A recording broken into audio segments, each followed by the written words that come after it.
Sir ಮತ್ತೆ ಇನ್ನೊಂದು ಬಿಡದಿ ಟೌನ್ಶಿಪ್ಗೆ ಸಂಬಂಧಪಟ್ಟ ಹೋರಾಟಗಾರರ ಮೇಲೆ ದಾಖಲಾದ ಪ್ರಕರಣ ಹಿಂಪಡೆಯೋದನ್ನ ಒತ್ತಾಯ ಕೂಡ ಇದೆ. ಇಲ್ಲ ನೋಡಿ, ಬಿಡದಿ ಹೋರಾಟಗಾರರ ಮೇಲೆ ಹಾಕಿಲ್ಲ, ಯಾರು ಕಾನೂನನ್ನ ಕೈಗೆತ್ಕೊಂಡವ್ರೆ ಅವ್ರ ಮೇಲೆ ಹಾಕಿದ್ದಾರೆ.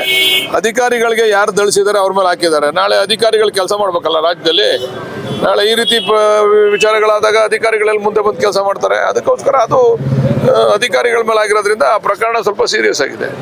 ರಸ್ತೆ ತಡೆ ಆಗಿರೋ ಕೇಸ್ಗಳೆಲ್ಲ ಇದಾವಲ್ಲ ಸರ್, ಮೊನ್ನೆ ಅಸಾಲ್ಟ್ ಕೇಸ್ ಬಿಟ್ಟು ರಸ್ತೆ ತಡೆ ಮಾಡಿರೋದಕ್ಕೆ ಸಂಬಂಧಪಟ್ಟ ಅವೆಲ್ಲವನ್ನ ತೀರ್ಮಾನ ಮಾಡ್ತಾರೆ. ಬಟ್ ಅಧಿಕಾರಿಗಳ ಮೇಲೆ ಹಲ್ಲೆ ಮಾಡಿರ್ತಕ್ಕಂಥ ವಿಚಾರದಲ್ಲಿ ಅದೇನ್ ತೀರ್ಮಾನ ಆಗ್ತದೆ ಅಂತ ಗೊತ್ತಿಲ್ಲ ಸರ್. ಈಗ ನೀಟ್ ವಿರುದ್ಧವಾಗಿ ದೊಡ್ಡ ಮಟ್ಟದ ಹೋರಾಟ ಆಯ್ತು. ಈಗ ಕೆಪಿಎಸ್ಸಿ ವಿರುದ್ಧವಾಗೂ ಕೂಡ ಮಾತಾಡಿ ಅಂತ ಈಗ ಬಿಜೆಪಿ ಕೂಡ ಕೆಪಿಎಸ್ಸಿ ಖಂಡಿತ ಅದಕ್ಕೆ ನಾವು ಕೂಡ ಸಹಮತ ವ್ಯಕ್ತಪಡಿಸ್ತಾ ಇದ್ದೀವಿ. ಕೆಪಿಎಸ್ಸಿ ವಿಚಾರವಾಗಲೂ ಕೂಡ ಒಂದು ದೊಡ್ಡ ಮಟ್ಟದ ತೀರ್ಮಾನ ಆಗಬೇಕು.